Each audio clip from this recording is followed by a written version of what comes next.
Bonjour à tous, bienvenue pour la quotidienne du 8 février. Au sommaire aujourd'hui, la jeunesse à l'honneur sur notre plateau, que ce soit en politique, en sport ou en culture. En actu, nous recevons de jeunes conseillers à Nyon. En sport, l'athlète Félix Svensson. Et enfin en culture, on terminera en musique avec la fanfare municipale de Nyon.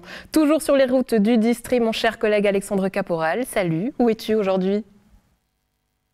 Salut Andrea, eh bien je suis à la rue de l'Abbaye à Gland, donc pas loin de toi, mais est-ce que si je te dis que derrière moi, il s'agit d'une église catholique, d'une nouvelle église catholique, est-ce que tu me crois ? Oui, je te crois Alexandre. Tu sais pourquoi ? Parce que c'était notre premier souvenir tous les deux. On est allés filmer cette église ensemble, tu te souviens ? Absolument, c'est vrai. Et ça fait longtemps que cette église doit être construite ici. Pour tout te dire, ça fait plus de 10 ans que la paroisse catholique Notre-Dame à Nyon pilote ce projet. Plus de 2 ans de travaux, pratiquement 5 millions de francs, et puis pratiquement que des dons de particuliers, et puis des communes avoisinantes également, pour construire cette bâtisse qui sera inaugurée par une messe de dédicace ce dimanche à 10h à Gland, donc à la rue de l'Abbaye. Et puis je vais t'emmener forcément faire un tour maintenant que les travaux sont terminés, on va la visiter ensemble. À tout à l'heure Alexandre, merci beaucoup. Vous l'avez peut-être remarqué, un vent de renouveau a soufflé lors de ces élections communales et législatives, notamment sur la côte. Il et elle incarnent les visages de demain en politique. Entrés au Conseil ce juillet, ils apportent de la fraîcheur aux législatifs. Avec nous, deux jeunes conseillers. Marius Tisserand, bonjour. Bonjour. Vous êtes conseiller communal pour les Verts, pour la ville de Nyon. Avec nous également Fortessa Kari, bonjour. Vous êtes conseillère communale pour l'UDC. Fortessa, qu'est-ce qui vous a donné envie de faire de la politique ? Alors tout simplement, comme vous l'avez dit, nous en tant que jeunes, on représente le monde de demain, alors qui de mieux placé que nous pour s'investir là-dedans ? Alors on a souvent envie de dire qu'on commence à gauche et qu'on termine à droite en politique. Vous commencez directement à l'UDC. C'était, vous le saviez ? Alors oui, parce que j'avais vu leur programme, notamment Nyon s'engage, et puis ça correspondait à ce que je voyais pour la ville de Nyon, notamment aussi, surtout aussi pour le développement durable et ils sont très locaux en fait, et ça m'a beaucoup plu. Marius Tisserand, vous parlez-vous de la politique comme quelque part une scène. Ça sert à quoi faire de la politique ? À tellement de choses, disons que c'est participer au vivre ensemble, c'est aussi avoir quelque part un droit de regard, entre guillemets, de décision et de partage au niveau de la société de demain, comme l'a dit Fortessa, et puis des décisions qui sont prises sur la ville. Et puis il y a aussi une question de représentation, comme elle l'a dit, non seulement de la jeunesse, mais aussi de toutes les réalités et identités qui forment notre société en fait, d'aujourd'hui et de demain. Représenter toutes ces entités, ça c'est un de vos objectifs, notamment, pourquoi ? Parce que mon engagement en politique a notamment été motivé par un constat, c'est l'absence en fait de personnes LGBTIQ+ en politique, notamment parmi d'autres populations marginalisées. Et en fait, j'avais envie de pallier à ça justement, et donc me présenter. Et je pense avoir l'envie, la motivation et développer les compétences au fur et à mesure. Oui, ça passe par quoi ? Parce que c'est vrai que lors de ces derniers conseils, vous avez notamment pris la parole plusieurs fois, déjà plusieurs engagements. Ça passe par quoi ces changements ? Est-ce que ça se fait petit à petit ? Est-ce qu'on arrive facilement en tant que jeune à faire passer ces idées-là, ou est-ce que c'est un peu difficile ? Non, on voit que la prise de parole, disons, elle est un petit peu... que la répartition de parole semble répartie d'une certaine manière, plus ou moins arbitraire, et c'est dur, peut-être je parle que pour moi, mais pour des jeunes pousses comme nous, de vraiment prendre racine. Mais après, voilà, il faut aussi s'imposer, et puis en fait, c'est avec le travail qu'on va mettre en place tranquillement, notamment à travers ces postulats ou interpellations qu'on peut déposer, et le travail de commission, mais il y a vraiment un travail derrière qui doit être fait, et ça, c'était aussi un constat, c'est que je pense que c'est aussi... on ne mesure pas, avant de rentrer, la quantité de travail, en fait, qu'il y a au niveau de la préparation. Oui, ça vous prend combien de temps en termes de préparation, par exemple ? Avant les conseils, c'est au moins 4 ou 5 heures. Et puis, je dirais, c'est un gros 15% par semaine. Alors, Fortessa Kari, hier avait lieu le conseil communal de Nyon. Vous avez pris la parole pour la première fois, c'est juste ? Oui, comment ça s'est passé, cette première ? C'était assez stressant, mais une fois qu'on est dedans, on lit ce qu'on a à lire et puis on y va, quoi. Ouais. C'est vrai que je vous ai entendu à la fin du conseil rejoindre Marius pour dire on voit que tu es sûr de toi, que tu aimes prendre la parole. Ce travail d'apprentissage justement que mentionnait Marius, ça passe par quoi pour vous, ce nouveau rôle? Comment est-ce que vous l'avez apprivoisé? Alors c'est l'expérience et puis chaque conseil, même en observant les gens, et par la phase de préparation aussi, on apprend beaucoup. Donc on ne peut pas arriver au conseil, enfin en tant que jeune, on ne peut pas arriver au conseil et déjà tout savoir. On apprend sur le tas avec l'expérience et puis chaque mois, chaque conseil, on apprend un peu plus. Ouais. Quand est-ce qu'on se permet du coup d'intervenir? Est-ce que c'est pas un peu frustrant? Parce qu'on a des idées, on a des convictions politiques, en tout cas c'est ce qu'on souhaite. Est-ce que c'est pas un peu frustrant de se taire? Certaines fois, ça peut être frustrant, mais je pars du principe que si quelque chose ne me convient pas, je me lève et je prends la parole. Donc en politique, il ne faut pas être timide. Si on a quelque chose à dire, il faut le dire. Marius Disrance, j'imagine que c'est un propos que vous rejoignez. Vous avez notamment pris la parole sur plusieurs objets déjà. Qu'est-ce qui vous tenait à cœur pour ce début de législature? Alors, on a notamment déposé avec d'autres conseillères, d'autres collègues du PS, un postulat sur la féminisation des noms de rue, sur l'interdiction, disons la limitation des perturbateurs endocriniens dans les milieux de crèche et UAPE. Et puis, hier soir, avec Monique Piguet-Chevalet, aussi une interpellation sur l'aide aux victimes de violences et puis d'avoir une plus grande répartition au niveau des structures d'accueil et d'écoute, notamment dans le district. Donc ça, c'est des thématiques phares, bien sûr. Et puis aussi mon engagement vert, écologique, bien sûr, mais vraiment un mélange écoféministe, donc justice sociale et environnementale qui vont pour moi de pair. Ouais, vous êtes très actif sur les réseaux sociaux, vous aimez notamment partager ce qui s'y fait, les notions aussi, expliquer qu'est-ce que c'est peut-être un rapport de majorité-minorité. Pourquoi est-ce que c'est apporter peut-être une explication, apporter plus de monde en politique? Alors, pas forcément apporter plus de monde. Je pense qu'on a toutes et tous notre mission ici et puis nos atouts et nos avantages. Et peut-être que pas tout le monde est fait pour la vie politique, donc ça, je respecte tout à fait. Par contre, la démocratiser, la rendre plus visible, plus transparente, montrer qu'est-ce que c'est vraiment et qu'est-ce qu'on fait, en fait. Parce que je pense qu'il y a aussi une certaine chape de plomb. C'est des fois un peu invisible. En fait, on ne se rend pas compte du tout. Moi, avant, quand j'habitais à Nyon, je ne me rendais pas compte qu'une fois par mois, le conseil se réunissait. Donc, c'est aussi ce travail-là que je veux et que j'ai dans mon militantisme de base. C'est vraiment enseigner, apprendre, partager et puis voilà, rendre tout ça plus visible. Ouais, fort et ça. Alors ça fait depuis juillet que vous êtes rentré en fonction. On a envie de faire un petit bilan avec vous parce que c'est forcément un début de législature qui a été marqué par plusieurs choses, qui a été aussi pas mal chahuté. Comment est-ce que vous l'avez vécu? Alors, assez intéressant. Après, les débats sont intéressants. C'est difficile de juger réellement ce qui se passe actuellement alors qu'on n'a pas tous les éléments et pas assez de recul sur la situation. Ouais, j'imagine que vous parlez notamment de la crise politique et administrative qui se vit à Nyon. Qu'est-ce qui se dit au sein de l'UDC quand on est jeune? Quels sont les conseils qu'on vous donne par rapport à cette situation? Alors surtout de regarder ce qui se passe et avoir tous les éléments avant de juger. Ça, c'est pour moi le plus important. Ouais, est-ce que ça, encore une fois, c'est pas un peu frustrant? Parce que j'imagine que vous avez aussi votre opinion. Tout à fait. Je fais part toujours de mon opinion et après, je fais partie d'un groupe, donc on suit le groupe. Ouais, quelles sont les inquiétudes peut-être de la jeunesse à ce niveau-là? Alors, en tout cas, éviter d'apprendre de ce qui se passe maintenant pour éviter que ça se reproduise plus tard et éviter que certaines personnes souffrent de cette situation. Ouais, Marius Disrance, j'imagine que c'est aussi une situation pour vous qui est compliquée. En tant que Vert, on a ces deux municipaux qui se déchirent aussi sur le devant de la scène. Comment est-ce que vous le vivez, ça, au sein du parti, en tant que jeune conseiller? Comme l'a dit Fortessa, je pense que non seulement on ne s'y attendait pas avant de rentrer en politique, encore une fois, je veux dire, c'est un cataclysme, petit cataclysme au niveau nyonnais.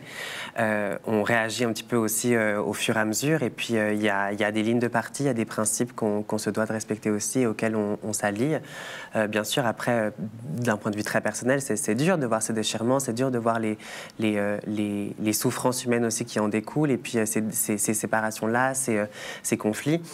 Mais voilà, je pense que, en tout cas, moi, je me suis engagée en politique pour être comme ajout à mon militantisme. Donc j'ai certains principes sur lesquels je vais rester et je resterai toujours. Après, voilà, on n'est pas juge. On attend aussi que la justice se prononce, que le Conseil d'État se prononce. Donc voilà, c'est pas nous, on n'est personne pour vraiment se prononcer profondément sur ces questions-là. Ouais. On a entendu notamment la municipale Roxane Faro-Linares dire qu'il y avait un changement aussi aujourd'hui. On est passé d'une politique peut-être plus villageoise à une politique de ville. Aujourd'hui, en tant que jeune, vous incarnez aussi ce renouveau-là. Forte Saccari, qu'est-ce que vous voulez apporter à la politique d'aujourd'hui et de demain? Alors, un coup de fraîcheur et puis penser surtout au monde de demain, donc au futur, et pas juste penser à demain, mais encore plus loin. Ça passe par quoi? Est-ce que vous avez des exemples peut-être à nous donner? Alors, par exemple, le développement durable, tout ce qui est des énergies renouvelables, excusez-moi, et ce genre de choses. Ouais. Est-ce que du coup, ça, c'est pas plutôt des valeurs du côté des Verts? Alors, comme a dit Marius, je suis de droite, mais il y a quand même certains principes qui restent les miens. Et il faut faire la part des choses entre l'un et l'autre selon le thème. Ouais. Marius Tisserance, aujourd'hui, vos objectifs pour aujourd'hui et demain, c'est lesquels? Porter la révolution écoféministe en politique. Une révolution, carrément. Tout de suite. Pourquoi moi? Très bien, merci beaucoup à vous deux d'avoir été avec nous. Très belle journée à vous et à bientôt. Merci beaucoup. À bientôt. À bientôt. Alexandre, on te retrouve pour cette fameuse visite à Gland de l'église. On t'attend. Alors Andrea, ça y est, on y est devant cette nouvelle église catholique de Gland et je suis en compagnie de Bernard Chevalet. Bonjour Bernard. Bonjour monsieur. Président du comité de pilotage donc, de cette nouvelle église. Alors je l'ai dit en introduction, près de 10 ans de projet, plus de 2 ans de construction, ça y est, elle est enfin ici, les travaux sont terminés. J'imagine un soulagement pour vous. Hein. Oui, on est très heureux.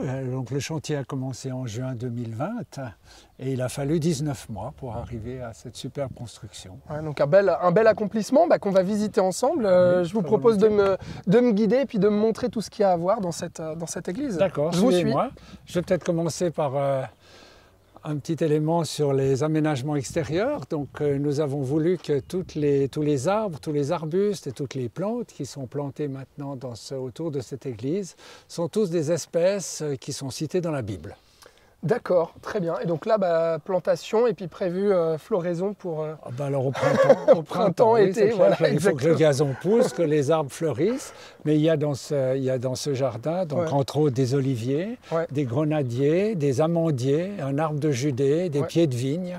Bon très bien. Et puis alors allons-y, on se dirige vers venez seulement avec moi, vers ce bâtiment alors qui est très moderne et qui dénote. C'est vrai qu'on n'a pas l'habitude de voir une église catholique comme ça. Hein. Non, c'est une forme qui est assez atypique, mais qui a quand même tout un sens, dans le sens où les premières églises chrétiennes souvent étaient effectivement rondes et avaient aussi accolé contre l'église le narthex, qui était en fait l'endroit où se tenaient les catéchumènes qui n'étaient pas encore baptisés et qui n'avaient pas le droit d'entrer dans l'église. Donc c'est à la fois très moderne, une forme qui plaît à beaucoup, qui a choqué certains, mais qui est en même temps une transposition moderne d'éléments classiques et anciens. Très bien, alors c'est vrai que l'extérieur, on a eu l'occasion de le voir en images et puis notamment durant les travaux, mais l'intérieur, on ne l'a pas encore vu. Alors c'est parti, guidez-moi. Alors tous les gens qui arrivent ici pensent que les fenêtres qui sont là en bas de l'église sont en fait des fenêtres pour éclairer l'église. Alors que non, l'église elle est juste au-dessus. L'église est en dessus et ces fenêtres sont en fait là pour éclairer les salles qui sont sous l'église. Exactement, donc on se dirige d'abord au rez inférieur, on va visiter ce rez inférieur et ensuite on va monter à l'église. C'est vrai qu'on n'a pas l'habitude de monter à l'église. J'ai envie de dire Bernard Chevalet, c'est vrai que c'est assez spécial. Alors voilà, comme vous le voyez derrière moi, c'est encore en travaux, même si les travaux sont pratiquement finis. Alors là, on arrive dans cette grande halle. Donc grande halle qui sert à quoi, Bernard? Alors oui, il y a encore des choses qui doivent disparaître d'ici dimanche, puisque c'est dimanche qu'on aura la grande célébration de la dédicace de cette église. Donc ici, au rez inférieur, sont prévues des salles, 3 salles, une très grande dans laquelle nous sommes actuellement, qui est prévue pour des grands rassemblements, des fêtes, par exemple. Et puis il y a 2 autres salles plus petites. Voilà, qui sont faites alors pour des salles de réunion. Hein, voilà, des salles de réunion, de conférences, ouais. Tout ce qui pourrait avoir lieu ici. Donc ici, la plus petite. Alors voilà, donc ces fenêtres que j'évoquais tout à l'heure, qui sont donc là pour éclairer les salles de ré inférieures. Voilà, donc petite salle de réunion ici, voilà. et puis une autre. Une un peu plus grande là. Voilà. Et dans ce ré inférieur, il y a encore une cuisine. On peut passer par là.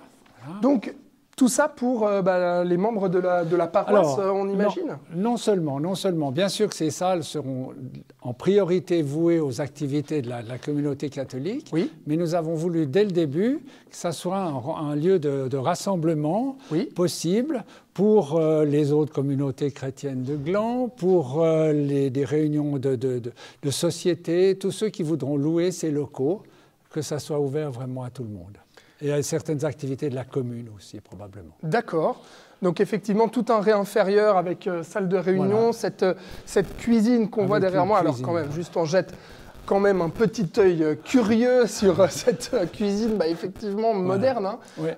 Comme tout ce bâtiment. Alors on peut le préciser pendant qu'on monte à l'église, le travail de l'architecte, et citer son nom peut-être aussi. Oui, alors bien sûr, il y a eu un concours d'architecture en 2015, oui. auquel ont participé 5 bureaux d'architectes de la région, oui. tous bénévolement, ce qui est à relever. Et c'est le bureau d'architectes Corretra, avec ses patrons qui sont Flavio et Angelo Boscardin, qui ont remporté le concours. Alors là, voilà, donc on voit ici grande porte, parce que c'est donc l'entrée principale, mais pour l'église. Hein, donc il y a 2 entrées principales. Ouais. Il y en a une ici au sud et une au nord, que l'on verra peut-être après. Et en fait, vu que le terrain est en pente, eh bien, cette entrée, il faut monter ces quelques marches, alors que l'autre entrée est de plein pied. Eh bien, c'est parti. Alors, allons-y à cette église. Alors, on le précise quand même, j'ai dit la durée des travaux, mais ce qui est exceptionnel avec cette église catholique de Gland, eh bien, c'est surtout qu'il n'y avait pas eu de construction d'église catholique dans le canton de Vaud depuis les années 1983, oui. Ouais, 83. Oui. Et ça y est, alors là, je t'emmène, Andrea. Et puisqu'on est dans cette région, donc oui, il y a une église à Prévrange qui a été construite en 1983. Venez seulement avec moi quand même qu'on découvre cette... Et l'église de Nyon date de 1976. Exactement. Alors là, un petit mot sur cette église, mais on rejoindra Monsieur l'abbé après pour nous donner plus de détails. Mais quand même, le bâtiment dans lequel on se trouve, voilà, église de combien de places du coup? Alors, il y aura 250 places. Il manque les 170 chaises qui vont arriver vendredi. Et puis les architectes... afin que l'église ne paraisse pas trop vide, parce qu'il n'y a pas 250 personnes pour le moment chaque dimanche, ont prévu donc ce banc circulaire prévu pour 80 personnes qui servira en cas de grande affluence. Eh bien, Monsieur Chevalet, je vous remercie beaucoup. Et puis, on apprendra un petit peu plus de détails ici donc, sur cette église avec Monsieur l'abbé tout à l'heure. Merci beaucoup et très bonne journée à vous. Merci à vous. Après avoir longtemps couru pour son pays d'origine, la Suède, Je reprends. Après avoir longtemps couru pour son pays d'origine, la Suède, Felix Svensson court désormais pour les couleurs de l'équipe de Suisse. L'athlète de Versoix se prépare actuellement pour les championnats suisses et espère gagner un maximum de points pour les championnats d'Europe de cet été. Félix, bonjour. Bonjour. Merci beaucoup d'être avec nous. Alors, on va parler de tous ces objectifs. Mais avant ça, le fait de courir finalement pour la Suisse, on sait que c'était l'un de vos objectifs, l'un de vos rêves. Qu'est-ce que ça évoque pour vous ? Maintenant, ça fait une longue période d'attente qui va se terminer cet été. Et j'ai tellement hâte parce que c'est, comme vous avez dit, c'est un rêve maintenant depuis 3 ans. Et puis voilà, j'ai vraiment hâte de vous montrer ce que je vaux sous le maillot suisse. Alors les prochaines dates qu'on peut notamment donner, c'est les 26 et 27 février déjà, les championnats suisses. Quels sont vos objectifs ? Gagner. Simplement gagner et puis sinon j'irai pas. Et amasser un maximum de points pour les championnats d'Europe de cet été. Et puis voilà, prendre mon pied comme d'habitude. Ouais. Alors on sait que l'année 2021 avait été un peu frustrante pour vous, c'est ce que vous nous aviez d'ailleurs expliqué. Aujourd'hui, qu'est-ce que vous en tirez de cette année-là pour maintenant ? Je pense qu'avec du recul, ça a été une bonne année. Encore une fois, c'était une année de transition en termes de... voilà, je ne pouvais pas encore courir pour la Suisse et je n'avais pas vraiment d'objectif international parce que j'y avais pas le droit. Et puis, mais je pense que les leçons que j'ai pu tirer, c'était que je pense que j'ai maintenant un bon fil rouge que je peux suivre maintenant pour la suite de ma carrière pour atteindre les objectifs que j'ai envie d'atteindre. Alors notamment, ce sera en 2024, le fait d'avoir raté, d'avoir dû mettre une croix sur les JO de Tokyo. Comment vous le vivez aujourd'hui? Je pense que maintenant, tout simplement, les choses vont se faire par étapes. Maintenant, tout simplement, mettre le maillot suisse cet été au championnat d'Europe, c'est la première étape. L'année prochaine, il y a des championnats du monde à Budapest. Et puis après, en 2024, on se prépare pour Paris. Ouais, toute cette préparation en ce moment pour vous, comment est-ce qu'elle se passe? Comment vous vous y préparez à tous ces championnats? Oula, je m'entraîne tous les jours. Ouais. Et puis voilà, je fais en sorte d'être le mieux préparé possible. J'essaie de vivre dans l'instant présent, de vraiment apprécier chaque moment, que ce soit un haut ou un bas, et puis être consistant de mon travail. Et puis je sais qu'un jour ça va payer. Ouais, on sait que votre spécialité c'était notamment le 200 mètres. Est-ce que là vous avez mis toujours l'accent sur ce domaine-là ou est-ce que ça a changé? Alors l'accent sera toujours mis sur le 200 mètres cette année. Mais j'espère aussi commencer à tutoyer aussi de plus en plus le 400, notamment le relais 4x4 qui sera très intéressant à suivre, je pense, ces prochaines années. Et puis voilà, arrivé en 2024, je pense que je sais pas encore... Pour les Jeux Olympiques de Paris. Exactement, je pense que je ne sais pas encore quelle discipline je choisirais. Ça sera en fonction de mes chances. Et puis voilà. Ouais, comment est-ce que vous profitez notamment de l'expertise de votre maman, puisque je sais qu'elle avait participé aux Jeux Olympiques, notamment à Barcelone en 1992. Elle était arrivée demi-finaliste sur le 400 mètres haies. Comment est-ce que vous profitez de cette expérience-là? Je pense que je profite de l'expérience non seulement de ma maman, mais aussi de mon papa, deux athlètes de très très haut niveau par le passé. C'est au quotidien, j'ai la chance d'avoir leur avis sur certaines choses. Maintenant, de plus en plus, je prends mon indépendance et puis je fais mes propres choix et puis j'ai mon entourage, etc. Mais c'est clair qu'ils en font partie et puis ils ont toujours été et sont toujours un immense soutien pour moi dans ma carrière. Félix Svensson, donc on aura donc la joie de vous retrouver donc les 26 et 27 février pour les championnats suisses à Macolin et puis ensuite pour les championnats d'Europe de cet été à Munich. Bonne chance et on se réjouit d'avoir de vos nouvelles. Merci beaucoup. Merci à vous, très bonne journée. On retourne à Gland pour retrouver Alexandre, toujours à l'église.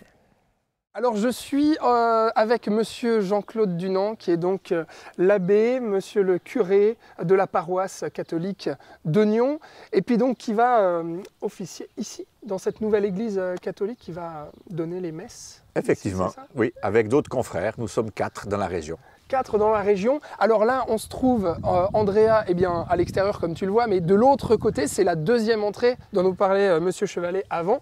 Alors un petit mot quand même, avant qu'on re-rentre dans cette église. Pour vous, qu'est-ce que ça représente, cette nouvelle église catholique de Gland? Cette nouvelle église, c'est ce qu'on vit, je dirais, de jour en jour, avec toute la communauté, avec tous les chrétiens, c'est-à-dire que sans cesse, on construit l'église du Christ.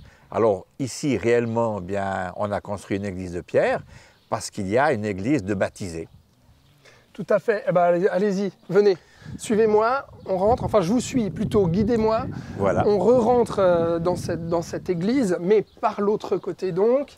La porte avec nord. Monsieur Dunant, avec la porte nord. Et ben voilà, je vous devance juste ici. Merci beaucoup. Et puis voilà, alors on peut voir déjà une statue de la Sainte Vierge. Venez seulement devant voilà. moi. Que je vous filme, qu'on vous voit, donc la statue de la Sainte Vierge. Et ici. quand on arrive ici, on voit la statue de Marie qui nous accueille.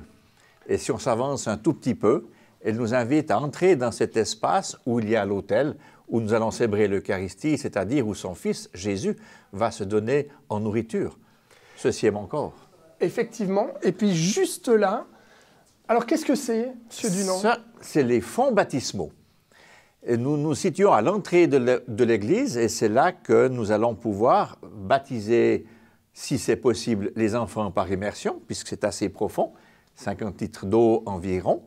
Et c'est une fontaine baptismale où l'eau sera constamment en activité. C'est-à-dire, quand on va arriver ici, on entendra le bruissement de l'eau et on la verra couler, ici surtout, hein, on voit une petite paroi qui a été creusée, signifiant un peu comme les sources du Jourdain où l'eau nous arrive.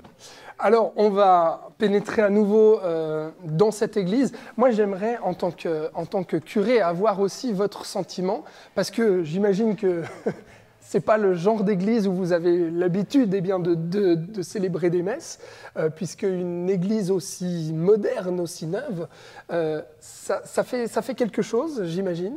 C'est vrai. Lorsqu'on rentre dans cette église, on arrive par le narthex, qui est assez bas, dans la pénombre, et nous arrivons ici où il y a une élévation. Et nous sommes appelés par cette fente lumineuse au centre, qui nous éclaire, qui nous appelle, et qui éclaire également l'autel.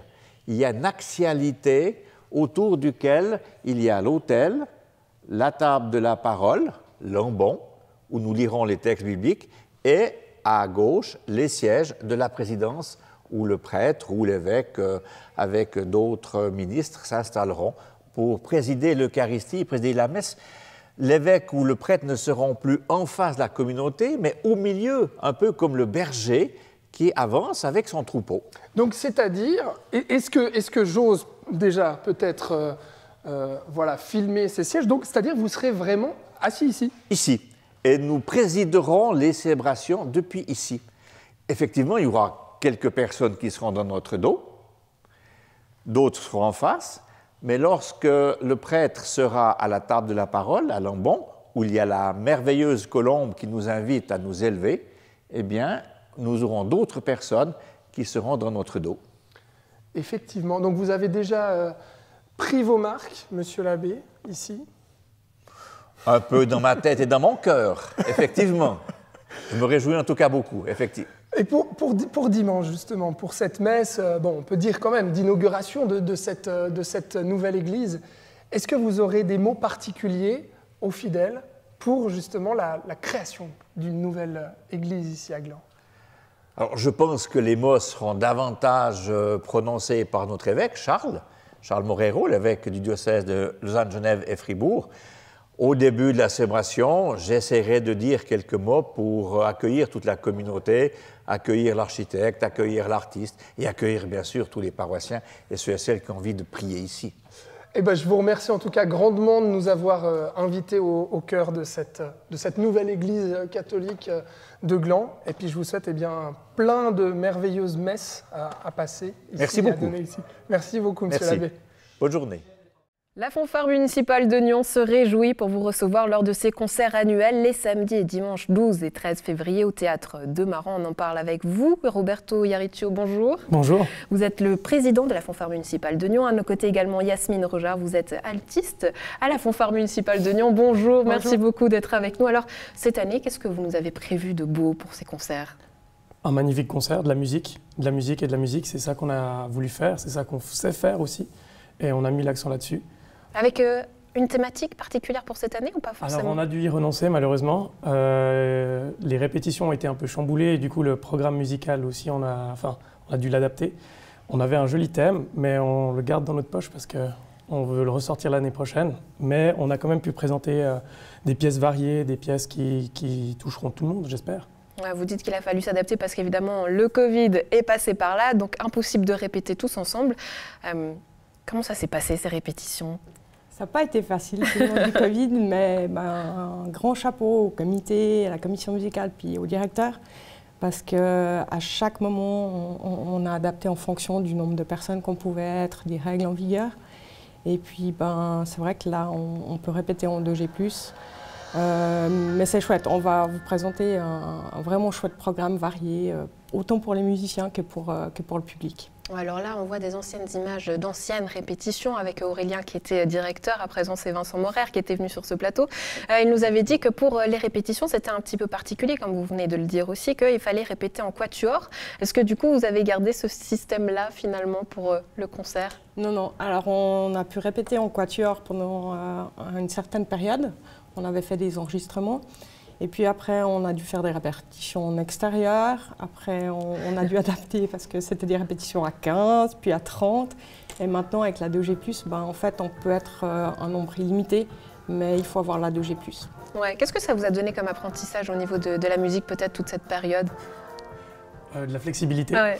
Non, vraiment de la flexibilité, de l'écoute aussi. Je pense que ça a permis aussi à des musiciens en fait, qui ont l'habitude depuis maintenant 20-30 ans de jouer vraiment dans un orchestre complet, d'être un poil moins couvert et puis de devoir être un peu plus soliste, parce qu'à 4, on entend quand même beaucoup mieux notre instrument et ce qu'on fait. Donc ça, je pense, ça a rassuré des personnes, ça en a peut-être créé des craintes, mais c'est aussi un challenge pour des musiciens qui... Ça a un peu changé leur quotidien au final. C'est aussi valorisant hein, finalement, parce qu'on est un petit peu mis à nu, comme vous dites, mais on nous entend plus. C'est exactement ça. C'est vraiment, j'espère en tout cas qu'ils l'ont pris comme ça. Les musiciens en tout cas ont tous répondu vraiment favorablement. Ils sont tous venus, ils ont continué à soutenir la fanfare. Donc j'espère qu'ils l'ont pris tous comme un challenge. Ouais, enfin pour terminer, parce que forcément on a envie de parler de la santé de cette fanfare, comment est-ce qu'elle se porte? Bien, très bien. La preuve, c'est qu'on tient encore nos concerts pour ce week-end. Donc non, elle va bien. On a toutes les générations qui sont là. On a des nouveaux musiciens qui arrivent encore cette année, malgré Covid, malgré tout ça. Donc non, elle va super bien. Ouais, Yasmine, si vous deviez convaincre les gens de venir, peut-être, bon, les amateurs de musique, oui, forcément, vous venez, mais ceux qui n'aiment pas la musique ou qui sont peut-être moins fanfares, parce qu'il y a encore cette image, ce vieux cliché, qu'est-ce que vous leur dites? Alors maintenant, c'est plus du tout les mêmes musiques qu'à l'époque. On joue vraiment de tout, des musiques de films, du classique. Il y en a pour tous les goûts. Et puis surtout, il faut se dire qu'il y a des jeunes qui viennent, mais si d'un coup il y a des personnes qui ont arrêté de jouer et puis qui veulent revenir, on en a quelques-uns là cette année qu'on refait ça. C'est vraiment chouette, il faut se lancer. On est vraiment une chouette équipe avec toutes les générations confondues. On a un directeur qui nous pousse et puis il y a une belle solidarité dans la fanfare. Ouais, donnez-nous un peu envie, qu'est-ce qu'on pourra entendre du côté musical? On peut peut-être feuilleter le programme. On peut feuilleter le programme. Alors, il y aura un duo de clarinettes. Il faut vraiment venir les écouter. Elles sont au top. On a des grosses pièces. On a la marche qui a été écrite pour le Giron, qui va enfin, on espère, se faire cette année. On a de la musique de film. On joue aussi la danse bacchanale de Camille Saint-Saëns. Donc, c'est vraiment un programme chouette et varié. Ouais, de tout à découvrir pour ces concerts annuels de la fanfare de Nyon les 12 et 13 février prochains au Théâtre de Maran. Merci beaucoup d'avoir été avec nous et puis salutations à tout le monde à la maison. Un plaisir d'avoir été en votre compagnie. On se retrouve demain. Excellente suite de programmes sur Nyon Région Télévision.